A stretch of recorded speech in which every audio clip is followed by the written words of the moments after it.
2016. 2016 PAX was a little different because it was near the end of my whole PAX journey, let's say era 1. There's kind of 2 different ages or eras to my PAX adventures, and there's a big space in between. Well, 2016 and 2017 are the last years that I went to PAX before the big gap. And 2016 was a time when I had just gotten into my career. I was going to university at the time, and I got into a practicum with a company, a fish food company actually, and I was working with them and working on making an app and working on their website and doing a bunch of marketing materials and whatnot, and it was a lot of fun. Another school buddy of mine as well also got in, so the 2 of us were working together, and we worked and did like this like free practicum thing. I don't know if that's what a practicum normally is or not, but we worked for free for 6 weeks in total, hoping that maybe they would hire us by the end. So we essentially found out that they were going to hire us somewhere right around the time, it was like a couple weeks after the PAX tickets went up. So we had bought the PAX tickets not knowing if we were going to have jobs or not at that time. And then we bought the tickets and we found out that we got the job, and we were just stoked. We're excited. Then there was actually like a travel that we had to go through for work, and we ended up going to Norway and the Netherlands and did a whole thing there. It was a lot of fun. It was amazing. And then we got back from that, and we just were like full force going right into our careers now. And then PAX came, and it came out of nowhere this year. So I remember I felt like PAX was just kind of a rush because my mind was career driven, very focused on work and this new job and doing whatever I could to stay in with the company, be useful to them, and move up fast because I was a student, I had a lot of debt, and I wanted an actual career. So that was my focus. So PAX came around, and again, my girlfriend at the time was not interested in PAX. She wanted to stay at home, so she stayed at home. And then my coworker, the one that I went to Netherlands with and to Norway with, he had just got married, and so his wife and him decided, not as a honeymoon, but as kind of just like a trip after their wedding, they were going to go to PAX as well. So I went down to PAX with them, and we drove.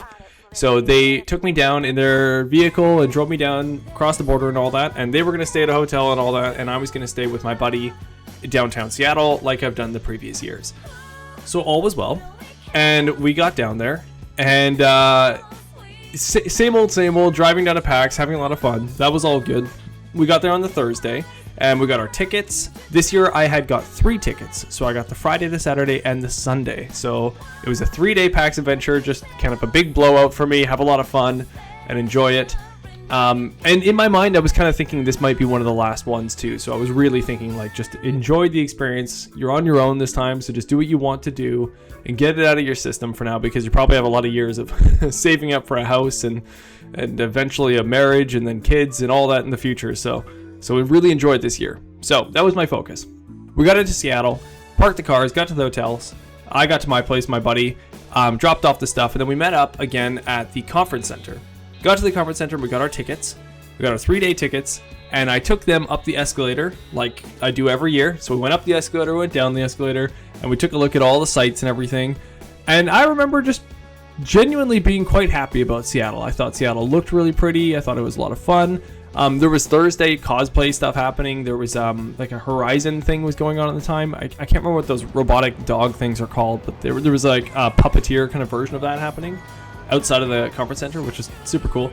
When we were there at the conference center, we noticed those buses again. Same like last year, there was these Xbox buses, and I was like, oh my gosh, I guess they're gonna take people to Redwood Studios again. So we got on the bus, my coworker and I and his wife, and we were going off there, and we got to the Xbox Studios, and we started playing some games. And once we got there, I had another a school buddy from last year who was there at the Xbox Studios. I didn't even know. Did I know he was at PAX? I think I knew he was at PAX, but I don't think I knew he was there. But anyways, I bumped into him at the Xbox Studios there in Redwood, and I was like, oh my gosh, hey. And so he was with a bunch of his friends, and I was like, well, that's awesome. So now I can float around between like my coworker and his wife. I can be on my own, or I can hang out with my buddy from school here and his friends. And so that's kind of what I did. I just kind of casted and floated around all 3 of those kinds of groupings, and had a lot of fun. So We went to Xbox Redwood Studios again, and there was a whole like indie event happening, and they were showing off a bunch of indie games, and people were having a lot of fun. There was a Gears of War thing going on, and a Halo thing going on, some kind of Minecraft event. I can't really remember.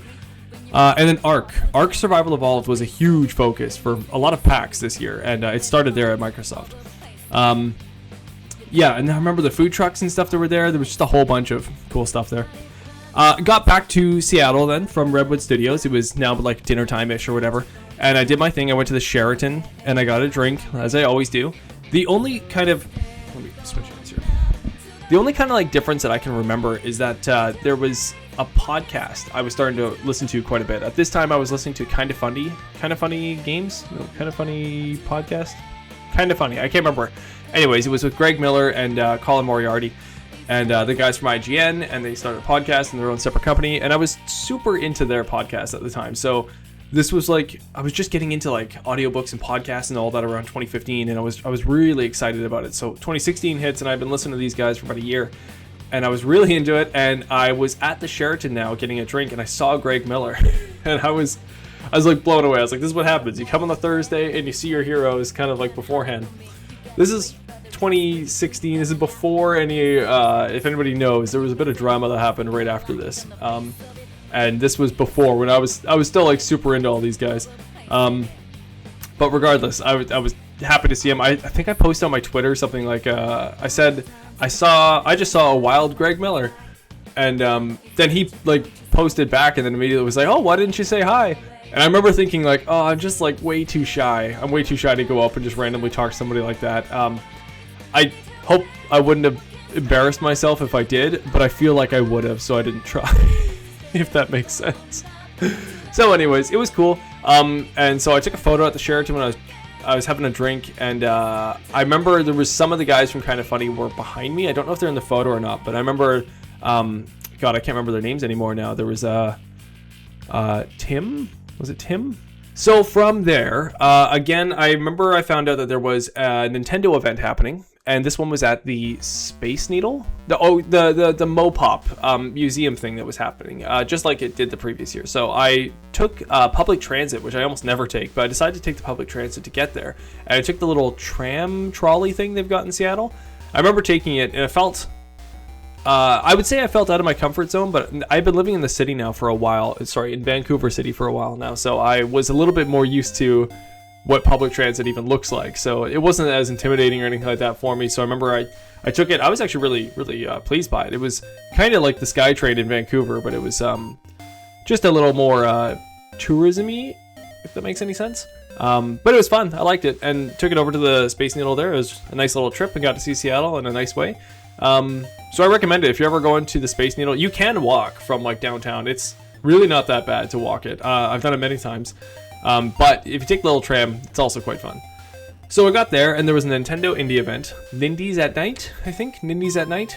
So they did it again this year. Nindies at Night. And I went, but this time I didn't have anybody with me. I was on my own. My one friend from school was there as well, but he was with a bunch of his friends. I don't know if you get that feeling, but he was with like 7 or so of his friends from school, which he told me later was like a large group to go to PAX with, so that comes with its own complications and whatnot. But he was with a lot of people, and so for me, as much as I know if I was to just hang out with him, he would have had no problem with that. He would have been like, yeah, sure, all good, go ahead. But at the same time, there's that part of me that's like, oh, but I don't want to get in on your guys' thing. You seem to be having fun.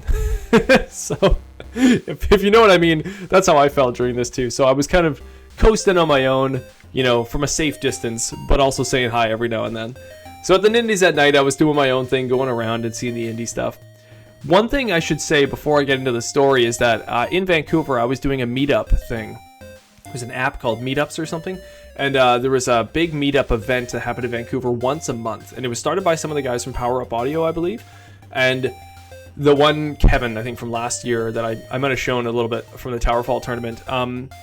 They started this indie gamer developer meetup event in Vancouver. And it was a decently big event where a lot of like indie developers would get together and hang out at like a bar and show off their games and get some feedback and all that kind of stuff. So I started going to it, and by now at PAX I had gone a couple times. I don't know how many times at this point, but I know I had gone a couple times.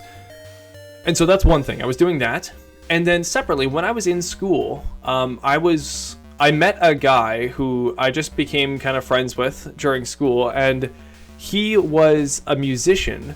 And he was telling me about a friend of his that was starting to make it kind of big on Steam. He was a developer, and he had just made like a random game, and it was doing decently well on Steam. And I was like, oh, that's cool. And I found out his name, and I found out the game he had worked on. I'd never heard of it, and I thought that was interesting. And then when I was going to these indie events, I invited that friend, and he invited his developer friend for one of them. So there was one night in particular I can remember where the three of us were having some drinks and just hanging out and talking and just experiencing the night at these indie meetup things. So that was really fun. That friend, I was here at the Nindies at night, and I was walking around, and they had all these dev units or whatnot of these different games, and then the developer who made the game would be standing next to the unit, so you could talk to the developer as you were playing their game. And I turn the corner while I'm there, and there's the game, and there he is. And I was like, oh my gosh, like, you're here. And I was like, what? Like, how did that happen? And then he's like, oh, like, Nintendo contacted me, and they wanted to throw me into this whole thing, and so here I am. He's like, a really cool opportunity. I was like, that's amazing. So the game was Pony Island, and the developer was Dan Mullins. And so I was like, I just kind of like felt like, oh my gosh, like he's got this game that he made, and he's here in Seattle and got invited by Nintendo. Like, it was such a cool thing. I was blown away. So I asked him like what he was doing, and he had no plans for that night. He was just kind of excited. I think he was riding the high of this awesome story for himself, and he had no plans. So I hope I don't tell the story like we're like the best of friends or anything like that. I've rarely talked to him in my life, but I had these small moments. He's a really nice guy. Like, he's a really good guy. I don't even know if he would know who I am, to be honest. But so anyways, that night though, I was talking to him, like seeing what he was up to, and yeah, he had no plan. So I was like, okay, like after this, I'm not doing anything. I was like, did you want to go get a drink? I said, there's like this karaoke event happening somewhere afterwards or whatnot. And I was like, I'll buy you a drink if you want to go to this place. And he's like, yeah, sure. So I waited till he was done, and then I met up with him afterwards, and we went over to this bar a couple blocks down from the Space Needle there. And it was so not our scene. We walked in, it was so loud, and there was like, it was just party kind of, what seemed like rave kind of stuff. And him and I were just like, oh man, we were just looking for like something way more chill. So we went and we got a beer, and we talked a little bit, and then I just walked him back to his hotel, which was like kind of on the way back, kind of not, but I didn't care. So I had nowhere to be. So I walked him back to his hotel, and yeah, we just talked a whole bunch about games and whatnot. And it was a lot of fun. I've got another story where him and I hung out at one of the indie meetups, but I'll save that for Dan Mullins' game when I eventually play one of those on here. So anyways, just a fun little weird story. I don't have a ton of stuff with developers, but that was one of them that I liked that moment. I remember that moment, and I cherish it. So I got back to the little room in Seattle there, my buddy's place, and there was a decent amount of us. There was like 5 or 6 of us staying there this year, so it was a bigger group, and it was really cool. Again, there was some cosplayers, there were some developers. It was just a mix of people, which is always a fun thing. You're getting to know a lot of different people while you're there. I'm not much into the hostel kind of idea these days, and I don't know if I was back then either, but since it was at my friend's house, it kind of helped. It was like having a sleepover with a couple strangers that at least, you know, have been slightly vetted beforehand, so that can be fun. There's pros and cons, I guess, but I never really minded it that much, is all I'm saying. So I got ready for PAX the next morning, and I had learned now from my girlfriend, I had learned how to wake up early and how to get ready for events that you want to be at. So by now I was a pro at this. I was able to get up early, I was able to get some breakfast, I was able to be ready for that lineup. I remember getting to, I believe it was the Sheraton this year for the lineup, or there was something, I had to go to the Sheraton first. I don't exactly remember why, but there was something there. Might have had swag. No, you can't buy swag early, so I'm not sure, but I was at the Sheraton. Anyways, the lineup was outside again this year, which always happy about the lineup being outside. Nice, bright, happy, sunny day. It's always a good sign if the lineup is outside. Getting into PAX, this is a weird year for me because, again, I think I said in the last one, a lot of PAX started to turn into like Twitch streamers and YouTube personalities. And like they've always been there at PAX, but they were there as like attendees, at least from my memory. They weren't necessarily a part of like the show. They might have had bike signings, don't get me wrong, and maybe they had a panel, 1 or 2, but nothing that big. But while I was there, this is the year where I felt like I remember seeing, like, it was like personalities being, or influencers, to use that word, I guess, to be like a part of the show, which I wasn't a big fan of. It wasn't really my style. I wanted to be there for the games. And then I think another thing was starting to happen here, which is a little bit unfortunate, and that is that a lot of the games coming out were not necessarily games I was interested in anymore. This is a time in my life where I was finding it very hard to attach to a game the way I used to attach to games. Call that age, call that... You could say that's the state of the gaming industry if you wanted to, or you could just say that I was becoming like, what was I, like 25 or something? 24? I don't even know. What year is it? 2016? So it's 25. So it's 25 at the time. And so I guess I was also like career focused and driven and all that. So video games, it's not that they were pointless or anything like that. It's just that I wasn't connecting to them the same way that I used to.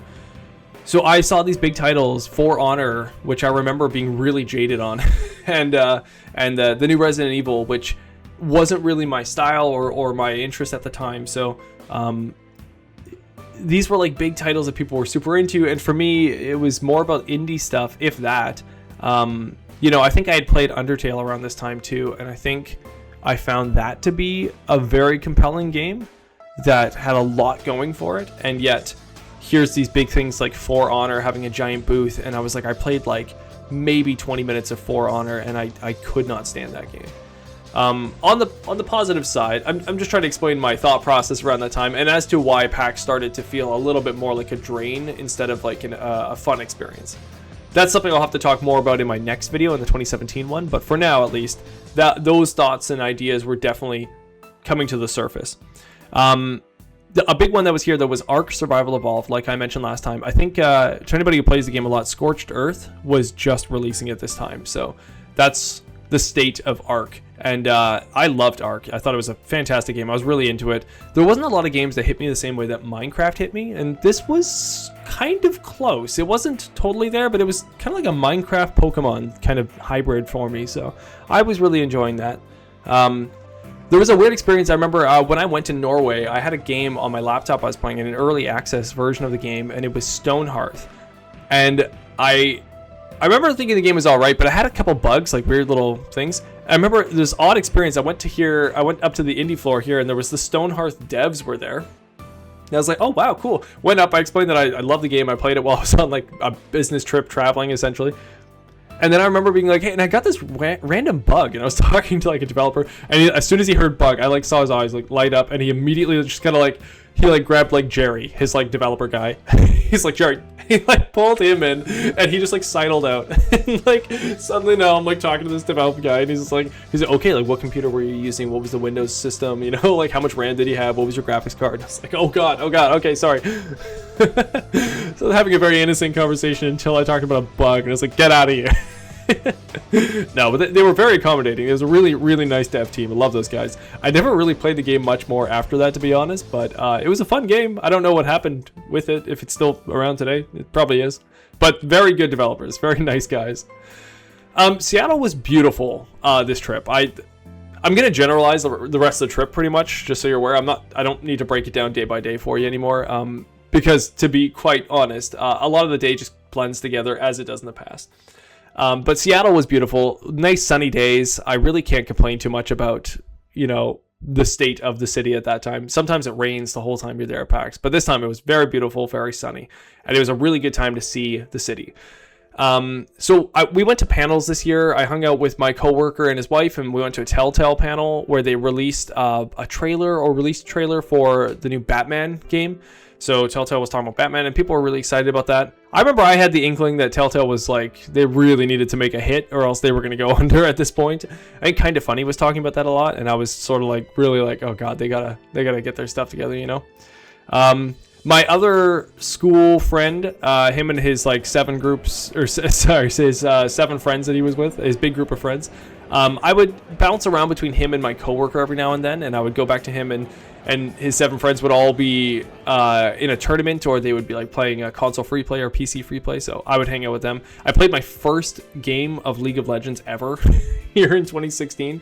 It was very late to the game. They had all been playing for a long time. He was really into the tournaments and the teams and all that stuff. But for me, I just had never gotten into that world. I didn't really want to get into that world.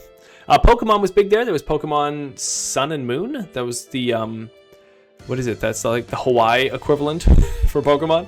And so that I was really excited for this one because, well, mostly because I really liked X and Y. Shockingly enough, I pretty much liked Red and Blue, and then I didn't really like another Pokemon game until the Red and Blue remakes with Fire Red and Leaf Green. And then I didn't like many more Pokemon games again until X and Y. I couldn't really tell you why, but it was just really good. I enjoyed that game. I liked the generation. I liked the style, the story, the themes. It was fun. So when Sun and Moon were coming out, I thought like, hey, maybe they're on a roll here. Maybe this one's going to be good. Turns out I didn't really like it. But at the time in PAX, I thought, this is cool. So I was excited for Pokemon. There's a thing that Uber was doing. I forgot about this. There's a thing Uber was doing where they had these chocobo cars. It was like little tiny. I don't know my cars very well, but little tiny convertible cars. And they would, if you got an Uber there, you could get a chocobo car. So it had little tail feathers on the back of it. And then I think for the promo, they also had the girl mechanic character from Final Fantasy 15 at the time. So she was the like cosplay of her and like the oil rig truck. I think it was an oil rig. I can't really remember, but they had that there outside of the conference center, so it was like a cool little promo with PAX. So that was fun. Yeah, going around PAX, I remember playing a bunch of random games. I played Astroneer, which is funny because this was 2016, and just last year was 2025. I was about to say 10 years, but close to 10 years. So last year was 2025, and Astroneer had a giant booth.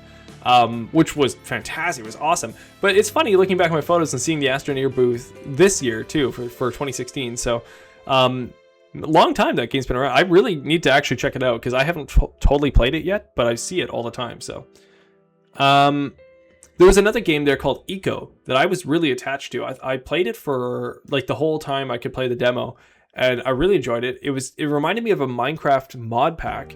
At the time, my girlfriend and I had played one called Regrowth. That was a lot of fun.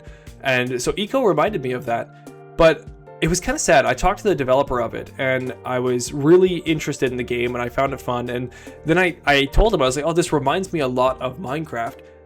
And I think, I'm assuming he just thought I meant like, oh, it looks like Minecraft or something. And he took it as like an insult, from what I can tell.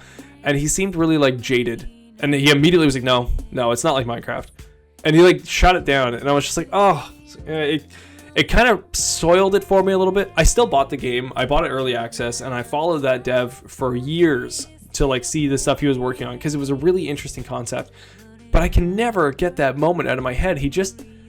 If only he was to have spun that, even if he thought it was a negative. I was trying to compliment him, but even if he thought it was a negative thing, if only he spun that a little bit to just be like, well, there's some similarities, but the difference between my game and like, just something like that would have been so much better. But the fact that he just like shot it down, because I think he was just dejected. And if you get so many people that just like don't understand, that can really, really hit you hard. And so I feel bad for him for sure, but I think his game did really well, and I think things worked out for him in the end. But all I know is I bought the game, I liked the game. I wish that interaction went a little bit better, but whatever, all good. I got to talk to the developers, so that was cool. So I kind of floated around PAX. I remember on that Sunday thinking, you know what, like this might be my last time at PAX. This might be my last time enjoying the show, the floor and all that. So I just tried to soak it all in, all the cosplay I could get, all the food I could get, and the different games I could play. And then I ended the whole thing off with my kind of funny panel. This was just a panel of the podcast guys. They were just going to do a podcast there live at the Sheraton, and I was excited to see it. So I got in lineup, and I got ready, and I went with the crowd, all these other people that were into, kind of funny. It's an interesting experience. I don't think I've had that again at PAX where I was so into like a podcast kind of thing and then got to go see them live. Not to this extent, especially not in the gaming atmospheres. But it was an interesting experience. I liked it. I think these days now I wouldn't do something like this again, but back then it was fun. So I went and I did that, and I got to see Greg Miller, and I got to see Well, Colin said he wasn't going to be there. I remember on the podcast for the longest time, he was very jaded when it came to PAX and crowds. And so he wasn't going to be there. So it was just Greg and Tim and maybe Nick. I can't remember. And they were all talking. And then out of nowhere, Colin showed up. And it was like this big, like, oh, Colin, yes. So Colin came. And I was so happy because Colin was my favorite out of those four. So I really was happy to see him, and it was a nice show. Like I said, these days I wouldn't watch a show like that. I don't think. I think I would honestly find it a little boring to see a bunch of guys just talking on a mic, but live. But it was back then. It was a lot of fun though. I enjoyed it. Other things I did, there was a Towerfall tournament. I got to talk to Kevin from Power Up Audio there at the Towerfall tournament. I was a little bit known from Kevin, and while I was there at the Towerfall tournament, I got to play against Matt again, the developer of Towerfall, and that was fun. We had a nice time. It was I really sucked at the tournament this time. I think I lost in like the first round, maybe the second round. I can't remember, but I did not get to continue on. But I watched the winners play, and I watched. I got to play around with Matt and Kevin actually, which was pretty crazy. I remember hearing the story in Towerfall. There's a special move you can do called a super boop. Where you kind of like you double tap the triggers and you do this like slide across, and it was originally kind of like a glitch or like a bug. And I remember Matt was saying how Kevin did it by accident and then started doing it a lot, so then Matt kind of added it into the game as a part of the game, and that became a technique. So now playing Towerfall with those two guys, I was like, this is fun, this is awesome. Getting to experience that beside me was a cool event, so I enjoyed it. It is funny looking back on these. What's his name? Eric Barone, I think. Eric Barone, the creator of Stardew Valley. That's the name in my head. If I'm way off, I'll fix that. But I think it's Eric Barone. Anyways, I believe he's from Seattle or nearby. And so he shows up at PAX every now and then. I think actually just last year, 2025, he showed up to PAX. And I think he didn't even let them know until like a week beforehand or something, because the PAX marketing didn't show anything about him. And then a week before it was suddenly like, and Eric's coming.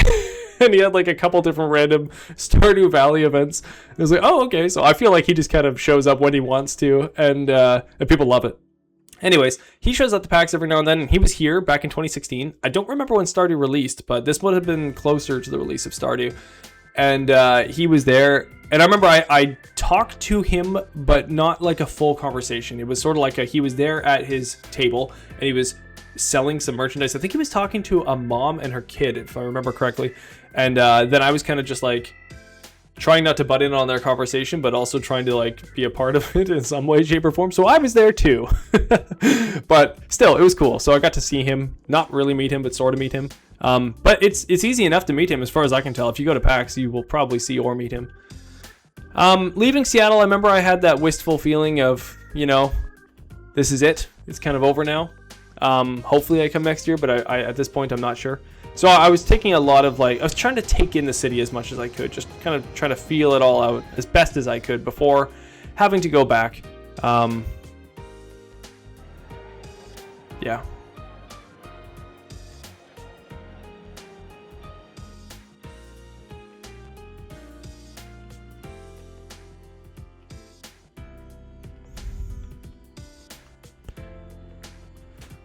All in all, my 2016 PAX was a lot of fun. Looking back on it, there was a lot of cool things I got to do, and I think I had a lot of strange emotions from highs to lows throughout the adventure. It's a weird thing that happens when you go to PAX on your own, and it wasn't necessarily on my own. I had my friends with me as well, but still, you kind of are in your head a lot, and especially when you're around so many people, you can feel pretty alone when you're around a ton of people. It's an odd sensation, but I think also knowing that this, for lack of a better term, I was growing up, I guess, and that was sad for me because the magic was starting to go away from PAX, and I was really worried I was never going to get it again. I'll say right now, at least, it does come back. I just was in a different frame of mind at that time. I was focused on different things, and I didn't know that. I was worried that I was possibly losing any kind of love of video games, and it wasn't going to come back. But I can say now, a healthy 10, 11 years later, that it does come back, and it's shocking. It's very shocking. I've gone through many life changes, personality changes, or at least I've come to understand things differently than I did back then. And I've grown and I've learned, And yet here I am still enjoying video games and getting excited for things. And lo and behold, returning to PAX yearly. So I have to say, shockingly enough, I was wrong. And the magic doesn't ever go away. It just changes, and it depends on what you're interested in at the time. So if I could tell my younger self that, I definitely would have. But at that time, I was a little bit concerned about that. And so I took in as much as I could, and I enjoyed it. But looking back on it, it was a pretty darn good PAX. Lots was there, lots to do. I got that Microsoft Studios tour at the beginning, the Nintendo tour. I got to talk to many different developers, including Dan Mullins. So I was a happy guy. Okay, I hope you enjoyed this one with me. Have a good one. I'll see you in the next one. Bye.